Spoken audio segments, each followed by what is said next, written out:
Vikramshila IAS coaching institute 14 बीघा ऋषिकेश। आज geography में हमारा टॉपिक है महासागरीय जल का तापमान, temperature of the ocean water. ठीक है, जो मैं बोलूँगा उसको सुनना है, पहले उसका विश्लेषण करना है और उसको याद करने की कोशिश करना, क्योंकि ये मेंस में आते हैं ये वाले क्वेश्चन। प्री में जहाँ पे कोई छोटा क्वेश्चन बन रहा होगा मैं बता दूंगा, बाकी मेंस के हिसाब से सबसे पहले क्या पकड़ना पड़ता है आपको? भाषा पकड़नी पड़ती, लैंग्वेज पकड़नी पड़ती है कि क्या क्या लिखना है, क्या क्या छोड़ना है। तो बहुत शॉर्ट में बता रहा मैं महासागरीय जल का तापमान। ठीक है, तो जो लाइनें मैं बताऊंगा उनको बार बार सुनकर क्या करना, याद करने की कोशिश और बिना देखकर लिखने की कोशिश करना उनको। ठीक है, तो वो आपका 16 नंबर का एक क्वेश्चन क्या हो जाएगा, तैयार हो जाएगा। तो महासागरीय जल का तापमान, सागरीय जल के तापमान का सर्वाधिक महत्वपूर्ण स्रोत सूर्य होता है। क्या होता है? ये सर्वविदित है, फिर भी क्या होता है जब पेपर में क्वेश्चन पूछता है ना कि सागरीय जल के तापमान का सर्वाधिक महत्वपूर्ण स्रोत क्या होता है, अब 4 ऑप्शन होते हैं वहां पे। सूर्य होगा, ज्वालामुखी होगा, पृथ्वी का आंतरिक भाग होगा, जल, और एक चीज और होगी, क्या? जल की दबाव प्रक्रिया। अब वहां दिमाग चकरा जाता है कि यार क्या होगा। तब तक आप मन में सोचोगे कि सूर्य का क्या बोलते हैं वो, समुद्र के नीचे ज्वालामुखी भी होते हैं, कहीं उससे तो नहीं बढ़ता है, या कहीं ऐसा तो नहीं होता कि जल की दबाव प्रक्रिया से क्या होता हो, बढ़ता हो। तो इसलिए मैंने कहा कि इन चीज़ों को ना दिमाग में बिठा दिया करो। जैसे अगर पूछेगा सागरीय जल के तापमान का सर्वाधिक महत्वपूर्ण स्रोत क्या है, तो सूर्य है, नंबर 1 पे सूर्य है। अब सूर्य के अलावा क्या और चीजें हैं, तब आपने बोलना है सूर्य के अलावा तापमान की अल्प मात्रा सागरीय तली के नीचे के पृथ्वी के आंतरिक भाग से। बिल्कुल, पृथ्वी के आंतरिक भाग की भी तो कोई ऊर्जा होगी, तो पृथ्वी के आंतरिक भाग की जो ऊर्जा प्राप्त होती है किसको? सूर्य को, सॉरी सागर को, उससे भी उसका टेम्परेचर क्या होता है, बढ़ता है। लेकिन मैंने कहा जितना सूर्य से बढ़ता है उतना नहीं। ठीक है, तो दूसरे नंबर पर आपने बोलना है कि सागर तली के नीचे पृथ्वी के आंतरिक भाग से। तीसरी चीज पढ़नी है आपने, जल की दबाव प्रक्रिया से। किससे? जल की दबाव प्रक्रिया से। इतना क्लियर हो गया? तो क्या क्या हुआ, माना मैंने एक और क्वेश्चन बना दिया कि सागरीय जल के तापमान के स्रोत क्या क्या हैं। अब मैंने ये नहीं बोला कि सबसे महत्वपूर्ण स्रोत क्या है, अब मैंने कहा स्रोत क्या क्या है। पहले नंबर पे मैंने सूर्य दिया, दूसरे नंबर पे मैंने पृथ्वी की आंतरिक भाग यानी सागर तली के नीचे पृथ्वी का आंतरिक भाग, और तीसरा ऑप्शन मैंने आपको दिया जल की दबाव प्रक्रिया। ठीक है, तो क्या आप उपयुक्त तीनों लिखेंगे? हाँ जी, उपयुक्त तीनों लिखेंगे। इतना समझ में आ गया? ऐसे बनते हैं क्वेश्चन, क्वेश्चन बनाना सीखिए। ठीक है, अगला, यह सूर्य तप की मात्रा सागरीय जल। अब जो मतलब क्या हो रहा है, सूर्य तप की मात्रा जो मिल रही है किसको? सागरों को। ये क्या क्या करेगी सागर में, मतलब क्या क्या चेंजेस करेगी। तो अब आपने फिर दोबारा एक क्वेश्चन बना के पढ़ना कि यह सूर्य तप की मात्रा सागरीय जल पर क्या प्रभाव डालती है। क्या सागरीय जल पर क्या प्रभाव डालती है? तो नंबर 1, सागरीय जल के घनत्व को चेंज करेगी। नंबर 2, लवणता को चेंज करेगी, संघनन को चेंज करेगी, वाष्पीकरण को चेंज करेगी, स्थानीय मौसमी दशाओं को चेंज करेगी, ऊष्मा संतुलन को चेंज करेगी, है ना। इन चीजों पर प्रभाव डालेगा कौन? एक लाइन हम बोल सकते हैं कि यह सूर्य तप की मात्रा सागरीय जल के घनत्व, लवणता, संघनन, वाष्पीकरण, स्थानीय मौसमी दशाओं व ऊष्मा संतुलन आदि द्वारा निर्धारित होती है। किससे होती है? ठीक है, अगली लाइन, समुद्र की सतह के तापमान पर अक्षांशीय स्थिति। अब फिर दोबारा, समुद्र की सतह पर के तापमान पर क्या क्या, किन किन चीजों का प्रभाव पड़ता है? समुद्र की सतह के तापमान पर किन किन चीजों का, मतलब किन किन का प्रभाव पड़ेगा, चीज नहीं बोलेंगे, किन किन का प्रभाव पड़ेगा। सबसे पहले अक्षांशीय स्थिति, लैटिट्यूडनल पोजीशन। अगर सागर लैटिट्यूड किस पर है? 0 डिग्री पर है, ट्रॉपिक ऑफ कैंसर पर है, ट्रॉपिक ऑफ कैप्रिकॉर्न पर है, तो उसका टेम्परेचर अलग होगा। अगर सागर ऊपर है तो हायर लैटिट्यूड पर 66.5 डिग्री पर है, आर्कटिक सर्किल पर है या अंटार्कटिक सर्किल पर है, तब उसकी क्या होगा, तापमान अलग होगा। तो सबसे पहले आपने क्या बोलना? अक्षांशीय स्थिति। क्या? अक्षांशीय स्थिति। नंबर 2 आपने बोलना है प्रचलित पवनें। अब ये चैप्टर पढ़ना है आपने पवनों का पूरा, प्रचलित पवनें। कई बार क्या होता है कि ठंडी हवाएं आ रही हैं और किसी क्षेत्र में आकर वो सागर के टेम्परेचर को भी क्या कर सकती हैं, चेंज कर सकती हैं। कहीं जैसे गर्म हवाएं आ रही हैं, ठंडा सागर है, उसको चेंज कर सकती हैं। तो दूसरे नंबर पे आपने बोलना है प्रचलित पवनें। नंबर 3 पे आपने बोलना महासागरीय धाराएं। आपको पता ही है या 0 डिग्री इक्वेटर से गर्म जल धारा ओ ऊपर बिल्कुल कहाँ यूरोप तक पहुंच रही है, या पैसिफिक ओशन को अगर मैं ले लूं तो मतलब 0 डिग्री इक्वेटर से होकर गर्म धाराएं ऊपर जा रही हैं और ऊपर की जो ठंडी धाराएं वो नीचे आ रही है। तो क्या करेंगे, वो सागर के तापमान को क्या करेंगे, चेंज करेंगे। क्या करेंगे, सागर के तापमान को चेंज करेंगे। फिर महासागरीय स्थल खंडों की स्थिति। महासागरीय स्थल खंडों की स्थिति मतलब अगर कोई खुला सागर है, जैसे पैसिफिक ओशन है, बहुत ज्यादा खुला है, तो उसका तापमान अलग होगा। लेकिन जो सागर फंसे हुए होंगे किनमें, जमीनों के बीच में, तो उनका टेम्परेचर अलग होगा, क्योंकि प्रभाव पड़ेगा जमीनों का। ठीक है, तो महासागरीय स्थल खंडों की स्थिति आदि घटकों का प्रभाव पड़ता है। अब क्वेश्चन क्या बना, समुद्र की सतह के तापमान पर किन किन का प्रभाव पड़ता है, यह किसके द्वारा निर्धारित होगा। नंबर 1 अक्षांशीय स्थिति, यानी वो सागर किस अक्षांश पर है। ठीक है, नंबर 2 प्रचलित पवनें, नंबर 3 महासागरीय धाराएं, नंबर 4 महासागरीय स्थलखंड। यही ऐसा ही बनाती है यूपीएससी हो, लोक सेवा आयोग हो, ग्रुप सी हो, क्वेश्चन यहीं से उठाकर उसको क्वेश्चन फॉर्म में बनाते हैं। आप लोग बोर क्यों होते हैं, क्योंकि आप लोगों को क्वेश्चन बनाने नहीं आते। तो मैं आपको सिखा रहा हूं, क्वेश्चन ऐसे बनेंगे, क्वेश्चन के आंसर याद कर लीजिए, अपने आप ही आपको पूरा चैप्टर पहले याद हो जाएगा और धीरे धीरे आप मेंस लिखने में भी क्या हो जाएंगे, सक्षम हो जाएंगे। कुछ नहीं करना है, फ्लो चार्ट बनाना है इन्हीं का, और इसको क्या फ्लो चार्ट को याद करके वहां पे मेंस में अगर बड़ा क्वेश्चन 16 में पूछता 16 में खींचो 250 शब्दों में, 8 में पूछता है तो 125 शब्दों में खींचो, छोटा पूछता तो इसी में से छोटा निकल जाएगा, 2 नंबर 20 शब्दों में पूछ रहा तो ऐसे निकाल दो, पीसीएस तो ऐसे ही हो जाएगा, कोई बड़ी चीज नहीं। अगला, महासागरीय जल की सतह का औसत दैनिक तापांतर 1 डिग्री सेंटीग्रेड या इससे कम होता है। फिर यहाँ से प्री का एक डायरेक्ट क्वेश्चन बन सकता है कि महासागरीय जल की सतह का औसत दैनिक तापांतर, दैनिक मतलब रोज का, तापांतर मतलब ताप में अंतर, औसत मतलब एवरेज, कितना होता है। और देखो कई बार 1 नंबर से नौकरी छूट जाती है याद, खाली क्या याद करना था, 1 डिग्री याद करना था।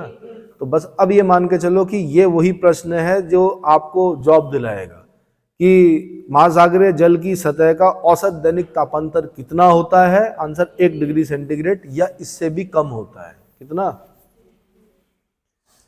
सामान्य रूप से महासागरीय सतह के जल का उच्चतम तापमान 2 बजे अपराह्न, ये तो नॉर्मल सी चीज है कि भाई सबसे ज्यादा टेम्परेचर कब होगा, 2 बजे ही तो होगा, दिन में 2 बजे मेन होता है। ठीक है, और न्यूनतम तापमान 5 बजे प्रातः अंकित किया जाता है। न्यूनतम तापमान कब होगा, 5 बजे। तो फिर इसे क्वेश्चन फॉर्म में बोलो कि अधिकतम तापमान कब होता है, तो दिन में 2 बजे होता है। न्यूनतम तापमान कब होता है जी, 5 बजे सुबह होता है। कितने? अब ऐसे मत करना कि दिन में 2 बजे अधिकतम होता है, रात के 2 बजे न्यूनतम होता है। नहीं होता रात को 2 बजे। कब होता है? 5 बजे सुबह होता है न्यूनतम। जो सागर में डूबने वाले लोग होते हैं ना जैसे, तो मरते किस समय है जानते हैं? 5 बजे के आसपास, मतलब क्योंकि उस समय सबसे कम रहता है टेम्परेचर किसका, सागर का। अब टाइटैनिक याद करो आप, और टाइटैनिक में याद करो कि हीरो डूब गया था, वो सुबह 5 बजे मरा। वैसे तो जिस पानी में गिरा था वो ठंडा ही था, पर वो और ठंडा हो गया होगा सुबह 5 बजे तक, 5 बजे उसकी डेथ हो गई होगी हाइपोथर्मिया से। ऐसे करके याद करो। ठीक है, चलो जी। सागरीय जल का उच्चतम वार्षिक तापमान, अब पहले तो उसने टाइम बताया कब ज्यादा होता है कब कम होता है, मेंस में ये सब लिखना है आपने। ठीक है, अब आ गया वो महीने पे, 12 महीने होते हैं। सबसे ज्यादा तापमान किस महीने में होता है जी, अगस्त में होता है। किस महीने में होता है? अगस्त में होता है। सबसे कम किस महीने में होता है जी, फरवरी माह में होता है। किस माह में होता है? और हम नॉर्दर्न हेमिस्फीयर में बैठ के पढ़ रहे हैं, हम अपने हिसाब से बताएंगे, अपने नॉर्दर्न हेमिस्फीयर के हिसाब से। तो सबसे ज्यादा तापमान अगस्त में और सबसे कम तापमान फरवरी में। अब आप बोलेंगे ऑस्ट्रेलिया में बैठ के, नहीं जी फरवरी में तो हमारे यहाँ बहुत गर्मी होती है। क्या होती है? और हमारे यहाँ तो ज़्यादा होता है टेम्परेचर। तो मैंने कहा हम नॉर्दर्न हेमिस्फीयर के लोग हैं, हम जब ज्योग्राफी को पढ़ रहे हैं तो हम अपने नॉर्दर्न हेमिस्फीयर को ध्यान में रखते हुए पढ़ रहे हैं कि जी यहाँ पर ऐसा होता है। क्या होता है? तो उच्चतम वार्षिक तापमान अगस्त में, न्यूनतम वार्षिक तापमान फरवरी में। इतना समझ में आ गया। स्थल से घिरे छोटे सागरों में वार्षिक तापांतर अधिक होता है। जो छोटे सागर होंगे और स्थलों से घिरे हुए होंगे वहां पर वार्षिक तापांतर जो होगा वो अधिक होगा। क्योंकि स्थलों की गर्मी का भी प्रभाव पड़ता है किस पर? सागरों। ठीक है, अगला, ध्रुवों की ओर प्रवेशी सौर विकिरण की मात्रा घटने के कारण महासागरों की सतही जल का तापमान विषुवत वृत्त से ध्रुवों की ओर घटता चला जाता है। पहले उसने कारण बताया, उसने ये बताया कि ध्रुवों की ओर प्रवेशी सौर विकिरण की मात्रा घटती है। प्रवेशी सौर विकिरण मतलब माना ये चारों ओर वायुमंडल है, क्या है? मैं डायग्राम बना के नहीं बता रहा हूँ, सब बने हुए होते हैं किताबों में, कोई भी किताब उठा लीजिए, डायग्राम बने होंगे। सीधी सी बात है कि सनरेज अगर ये वायुमंडल है, माना यहाँ से स्टार्ट हो रहा है, सनरेज अगर डायरेक्ट यहाँ पे पड़ रही तो सिर्फ इतना पार्ट क्या हो रहा है? ट्रेवल करना पड़ रहा है किसको? सनरेज को। और मैं कह रहा हूँ कि सूरज को वहां पोल्स तक जाना है, तो भाई माना सूरज यहाँ पे है तो ये वायुमंडल है, तो इतना लंबा, इतना ज्यादा क्या करना पड़ा? ट्रेवल करना पड़ा। तो क्या हो रहा कि सूर्य की जो किरणें हैं वो 90 डिग्री के एंगल पर दो ही जगहों के बीच में पड़ती हैं। या तो tropic of cancer last boundary है किसकी? सूरज की जो किरणों की 90 डिग्री एंगल पर पड़ने की जो लास्ट बाउंड्री है वो क्या है? 23.5 डिग्री नॉर्थ लैटिट्यूड, और नीचे अगर मैं बोलूंगा 23.5 डिग्री साउथ लैटिट्यूड, वो भी सूर्य उत्तरायण और दक्षिणायन होगा। तो कभी 90 यहाँ पर होगा, अब देख लो इसको, 90 यहाँ पर होगा, कभी यहाँ पर होगा, कभी यहाँ पर होगा, फिर यहाँ पे जाके खत्म, फिर वहां से वापस होगा। इतना समझ में आ गया? तो यहाँ तो ठीक ठाक इंसोलेशन मिलेगा, सूर्य तप मिलेगा। लेकिन मैंने कहा अगर माना यहाँ पर भी है तो भी क्या है कि यहाँ तक जाने में क्या इतना ट्रैवल करना पड़ रहा, और अगर ट्रॉपिक ऑफ कैप्रिकॉर्न में है तो फिर तो इतना ट्रैवल करना पड़ रहा कि 6 महीने की रात हो रही। कहाँ? नॉर्थ पोल में। अब जब ज्यादा ट्रैवल करना पड़ता है सनरे को, तो उसकी जो गर्मी होती है, जो एनर्जी पैकेट्स होते हैं या जो उसके अंदर गर्मी है, वो क्या होगा कि प्रकाश तो पहुंच जाएगा एक बार के लिए, उतना नहीं पहुंचेगा लेकिन पहुंच जाएगा, लेकिन जो गर्मी होगी वो एब्जॉर्ब हो जाएगी due to water vapour, due to dust particle से स्कैटर्ड हो जाएगी और अन्य चीजों से क्या हो जाएगा। तो इसीलिए वहां ठंड होती है ऊपर। क्या? ट्रॉपिक ऑफ कैंसर पर जब सूरज 90 डिग्री के एंगल पर चमक रहा होगा जिस दिन छत्तीसगढ़ में, उस दिन खड़े होके देखना, वहां पर पता चल जाएगा आपको। दिन में 1 बजे खड़े होना, अपने आप पता चल जाएगा कि सूरज की गर्मी है कितनी। और आप कभी पोल्स के आसपास या 66.5 डिग्री के आसपास या कभी रूस जाना हो आपका, वहां पे खड़े होकर देखना, आपको क्या लाइट तो आ रही पर गर्मी तो है ही नहीं। ये वैसा ही है जैसे आजकल जाड़े चल रहे हैं, दिसंबर का महीना है, आप धूप में खड़े हो रहे हो, क्या उसमें गर्मी है? नहीं है, क्योंकि इस समय सूरज कहाँ है? ट्रॉपिक ऑफ कैप्रिकॉर्न से ऊपर की तरफ आ रहा है, अभी आएगा, अभी यहाँ गर्मी पड़ेगी हमारे यहाँ। समझ में आ रहा है? आजकल उस सूरज में लाइट तो दिख रही बट गर्मी नहीं हो रही। और यही काम गर्मी में खड़े होना, मई में खड़े होना, कभी मई में, है ना, और बैठ के दिखा देना मुझे आधे घंटे, कोयला बन जाओगे क्या? हाँ। तो जैसा हमारे यहाँ हो रहा है, हम तो ऋषिकेश में हैं, तो सोचो वहां पोल्स पे या इधर हायर लैटिट्यूड पर क्या होता होगा। समझ में आ रहा है मैं क्या बताना चाह रहा हूं? तो ध्रुवों की ओर प्रवेशी सौर विकिरण की मात्रा घटने के कारण, मतलब ये बता दिया कि ध्रुवों पर ऐसा क्यों होता है। प्रवेशी सौर विकिरण बोलते हैं, विकिरण बोलते हैं रेडिएशंस को, या हम बोल सकते हैं सन रेज, क्या बोल सकते हैं, वो घट रही है मतलब लंबा रास्ता ट्रेवल कर रही है, इस वजह से वहां तक वो एनर्जी, वो हीट नहीं पहुंच पा रही है। के कारण महासागरों के सतही जल का तापमान विषुवत वृत्त से, सबसे बड़ा सर्किल होता है अर्थ पर, आईएएस वालों ने पूछा, यूपीएससी ने, सबसे बड़ा सर्किल कौन? 0 डिग्री इक्वेटर। 0 डिग्री इक्वेटर से जब आप ध्रुवों की तरफ जाएंगे तो सतही जल का तापमान विषुवत वृत्त से ध्रुवों की ओर घटता चला जाता है। क्या होता चला जाता है?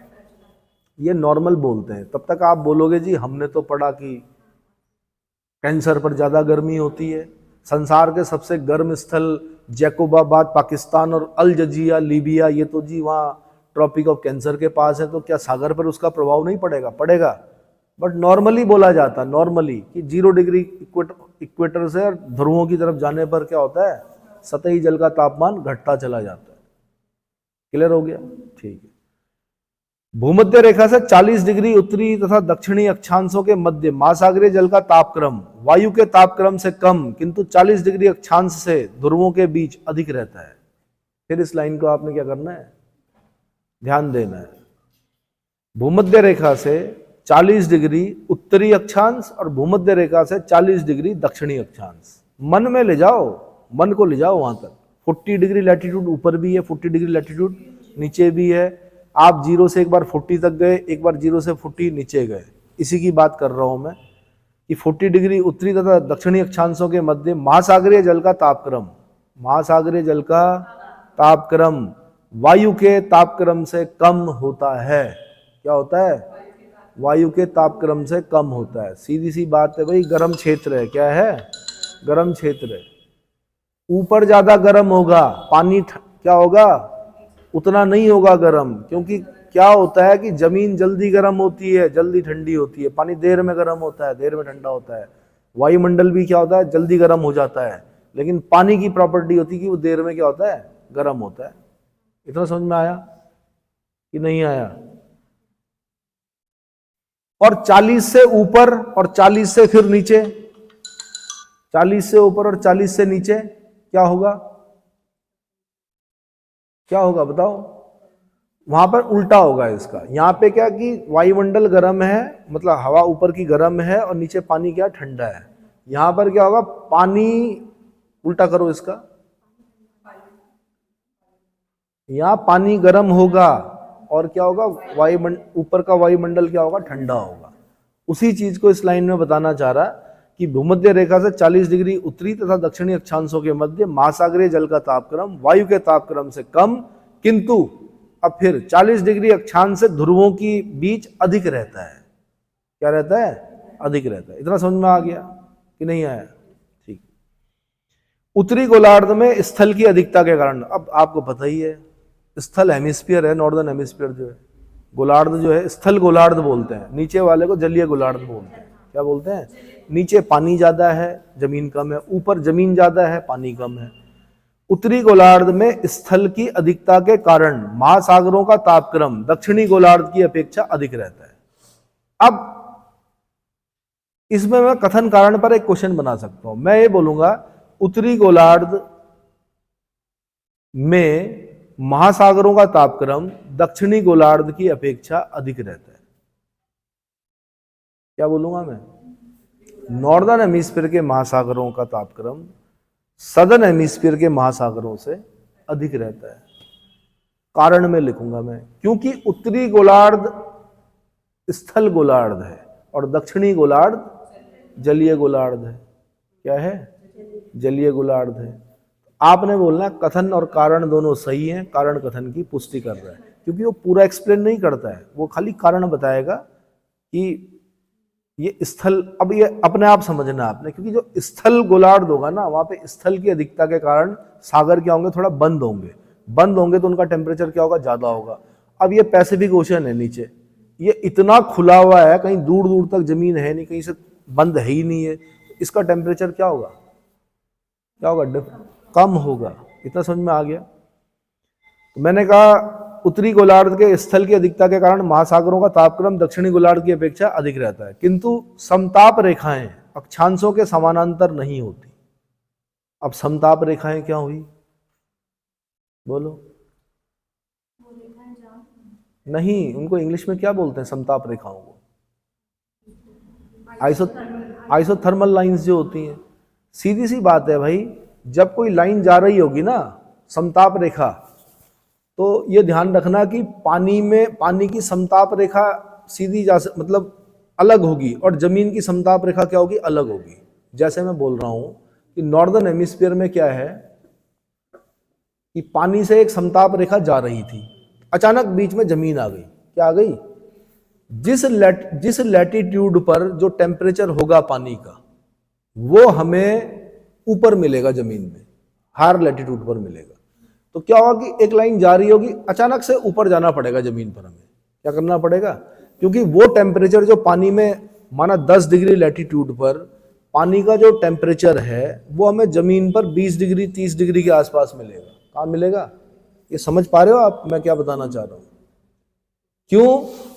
क्योंकि जमीन जल्दी गर्म होती है भाई, पानी देर में गर्म होता है। पानी का टेम्परेचर यहाँ पे माना 10 डिग्री लैटिट्यूड पर, माना 10 डिग्री है, माना। अब उस 10 डिग्री को जमीन पर ढूंढने के लिए हमें ऊपर जाना पड़ेगा, क्योंकि लैटिट्यूड जैसे जैसे ऊपर जाएंगे वैसे वैसे क्या होगा? टेम्परेचर जमीन का कम होगा। ये समझ में आ रहा है? तो वो ये बोलना चाह रहा है कि समताप रेखाएं अक्षांशों के समानांतर नहीं होती हैं, लैटिट्यूड्स के क्या नहीं होती हैं, समानांतर नहीं होती हैं। इसके विपरीत जल के आधिक्य के कारण दक्षिणी गोलार्ध में समताप रेखाएं अक्षांशों के समानांतर पाई जाती। अब दक्षिणी गोलार्ध में भी पानी पानी है, अगर माना जमीन आई भी तो थोड़ी सी आई है, साउथ अमेरिका का नीचे वाला पॉइंट, तो यहाँ पे जब कोई लाइन जा रही होगी ना तो डायरेक्ट जा रही होगी, ऐसे ऐसे सीधी ही जा रही होगी। नॉर्दर्न हेमिस्फीयर में क्या हो रही है, टेढ़ी मेढ़ी जा रही होगी, तब तक जमीन आ जाएगी, तब ऊपर चली जाएगी। समझ में आ गया?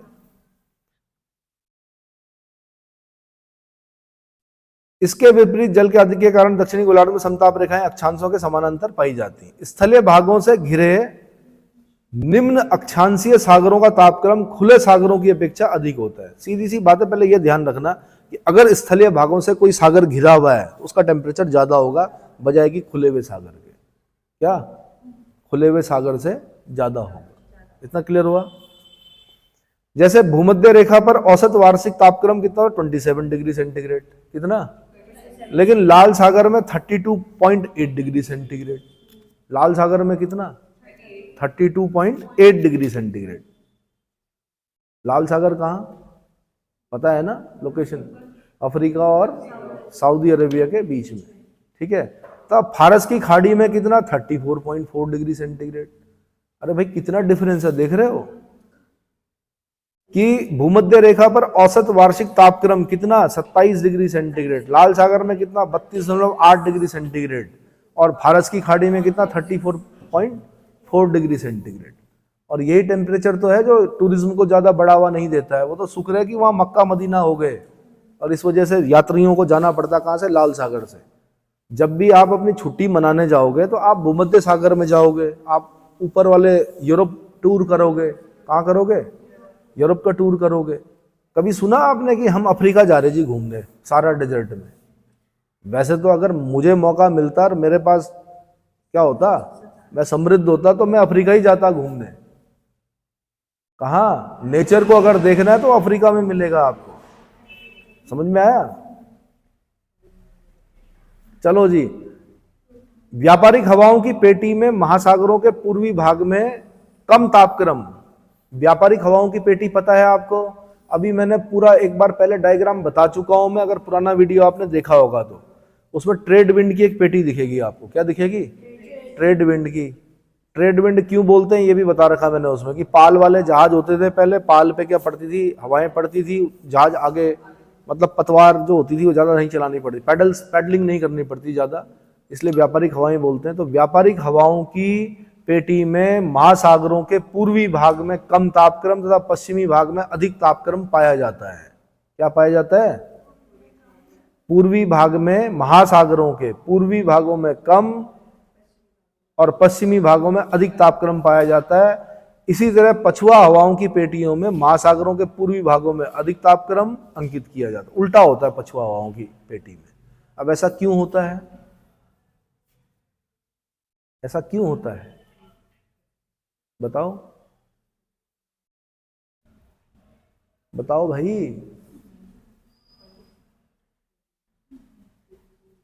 मैंने आपको जब बताया था कि महासागरों के तापक्रम पर हवाओं का भी प्रभाव पड़ेगा, स्थानीय पवनों का भी प्रभाव पड़ेगा, है ना, प्लेनेटरी विंड्स का भी प्रभाव पड़ेगा। अब ये क्या है? ये सतत बहने वाली हवाएं हैं, तो हवाएं जिस तरफ जाएंगी क्या होगा? हवाएं जिस तरफ जाएंगी। अब उसको आपको इसमें चित्र में दिखाना पड़ेगा कि ट्रेड विंड्स के महासागरों के पूर्वी भाग पर क्या करेगी? टेम्परेचर को कम करेगी। हाँ, व्यापारिक हवाओं की पेटी में महासागरों के पूर्वी भाग में टेम्परेचर कम होगा, जबकि पश्चिमी भागों में क्या होगा? अधिक तापक्रम पाया जाएगा। जबकि उसके उल्टा क्या होता है? पछुआ हवाएं। अगर एरो इस तरफ किसका लगा है? ट्रेड विंड का लगा, ठीक उसके उल्टा जो एरो होता है वो किसका होता है? पछुआ हवाओं का। इसका मतलब जहां से वो जा रही हैं वहां पर टेम्परेचर कम है, और जहां को वो पहुंच रही है वहां पर टेम्परेचर क्या है? ज्यादा है। वहां पर क्या है? टेम्परेचर ज्यादा है। ट्रेड विंड्स में भी मैं ये बोल रहा हूं कि जहां से वो, अगर वो ईस्टर्न भाग से आ रही हैं, क्या हो रही हैं? ईस्टर्न भाग से आ रही हैं, ईस्टर्न भाग का टेम्परेचर क्या हो रहा है? कम हो रहा है। और वेस्टर्न भाग में पहुंच रही है तो वहां पर क्या हो रहा है, ज्यादा हो रहा है। ऐसे ही पछुआ हवा की पेटी में उल्टा हो रहा है, उसका क्या हो रहा है, उल्टा हो रहा है। ठीक है। महासागरों की गर्म और ठंडी जलधाराएं प्रभावित क्षेत्रों के, महासागरों की गर्म और ठंडी जलधाराएं प्रभावित क्षेत्रों के तापक्रम को नियंत्रित करती हैं। गर्म जलधाराएं जहां पर पहुंचती हैं वहां का तापक्रम बढ़ा देती हैं, इसके विपरीत ठंडी धाराएं तापक्रम को नीचा कर देती हैं। ये आपको पता ही है कि ठंडी धाराएं ऊपर से आती हैं, गर्म धाराएं 0 डिग्री इक्वेटर के ऊपर से चलती हैं, ये जाएंगी ऊपर, ठंडी धाराएं आएंगी नीचे। इस प्रकार से टेम्परेचर को मेंटेन करती हैं। गर्म जलधाराएं जहां जाएंगी वहां पर टेम्परेचर को क्या कर देंगी, ज्यादा कर देंगी। अब यूपीएससी ने एक बार क्वेश्चन पूछा कि यूएसए के बगल से होकर जाती है कौन, गल्फ स्ट्रीम जाती है, यूएसए पर उसका प्रभाव क्यों नहीं पड़ता, बताओ। कायदे से यूएसए पर उसका प्रभाव पड़ना चाहिए था ना गल्फ स्ट्रीम का, नहीं, क्योंकि काफी दूर से होकर निकलती है। यूएसए और गल्फ स्ट्रीम के रास्ते के बीच में कोल्ड वॉल बनती है। जब आप यूएसए से इस तरफ को चलोगे अटलांटिक ओशन में, तो हाथ डालते हुए चलना, तो पहले ठंडा पानी मिलेगा आपको, ठंडा ठंडा ठंडा, क्योंकि उसका एक रूट है, किसका, गल्फ स्ट्रीम का, वो काफी दूर जाकर क्या है, दूर से जा रही है, उसका प्रभाव इस पर नहीं पड़ता है। हालांकि कोहरा होता है, बट मैंने कहा इसकी जलवायु को बहुत अधिक प्रभावित नहीं करती, किसको, यूएसए के जलवायु को। इतना समझ में आया, ठीक, आगे क्लियर हो गया, ठीक। फिर ठंडी धाराएं तापक्रम को नीचा कर देती हैं, तो कॉमन सेंस है, जहां ठंडी धाराएं जाएंगी तो वहां क्या होगा, टेम्परेचर कम हो जाएगा। ऐसी अंतःसागरीय कटक यानी सब मरीन रिजेस जो होती हैं के कारण उनके दोनों ओर के तापक्रम में पर्याप्त भिन्नता होती है। आप कभी मिड अटलांटिक रिज के इस तरफ का टेम्परेचर देखना अटलांटिक ओशन में, मिड अटलांटिक रिज के उधर का टेम्परेचर देखना, दोनों में डिफरेंस होगा। क्या होगा, दोनों में डिफरेंस होगा। ये अंतःसागरीय कटक यानी जो सबमरीन रिजेस होती हैं, रिजेस एक तरह से जैसे पहाड़ हैं जमीन पर, वैसे ही समझ लीजिए कि सागर के नीचे पहाड़ है, वो कुछ बाहर निकले हुए तो वो आइलैंड बन गए, लेकिन अधिकतर क्या है, सब मतलब नीचे हैं पानी से, उसके इधर का टेम्परेचर अलग होगा, इधर का टेम्परेचर क्या होगा, अलग होगा, पर्याप्त भिन्नता होती है। क्या बताया, स्थानीय मौसम संबंधी दशाएं जैसे तूफान, चक्रवात, हरिकेन आदि सागरीय तापक्रम को प्रभावित करते हैं, करेंगे ही, तूफान आएंगे तो करेंगे, आपके चक्रवात आएंगे तो करेंगे, हरिकेन आएंगे तो करेंगे, टॉर्नेडो आएंगे तो करेंगे, ठीक है, हवाएं। इसके द्वारा दैनिक तापक्रम अधिक प्रभावित होता है। भूमध्य रेखीय भागों में अत्यधिक वर्षा के कारण सागरीय जल का तापक्रम उच्चतम नहीं होता है। अब ये ध्यान रखना, अधिकतर लोग क्या करते हैं कि उच्चतम तापक्रम कहाँ होता है जी, 0 डिग्री, नहीं होता है 0 डिग्री इक्वेटर में, क्योंकि वहां पर क्या होता है, वर्षा होती है भाई, अत्यधिक वर्षा होती है, 3 बजे के बाद it rains cat and dogs, मूसलाधार वर्षा होती है, इसलिए वहां के जल का तापक्रम 0 डिग्री इक्वेटर के आसपास के जल का तापक्रम उच्चतम नहीं होता है, ठीक है। उच्चतम तापक्रम अयन रेखाओं, अयन रेखाएं मतलब tropic of cancer, tropic of capricorn, इनके अगल बगल होता है, किसके अगल बगल, हाँ, ठीक है, अंकित किया जाता है, क्योंकि आकाश खुला रहता है, वर्षा कम होती है। तो ये सीधी सी बात है, ये आपका क्या हो गया, क्वेश्चन तैयार हो गया, है ना। इसके बाद हमने पढ़ना तापमान का वितरण या डिस्ट्रीब्यूशन ऑफ टेम्परेचर। कितने मिनट, 30 मिनट, 30 मिनट और लगेंगे समझाने में।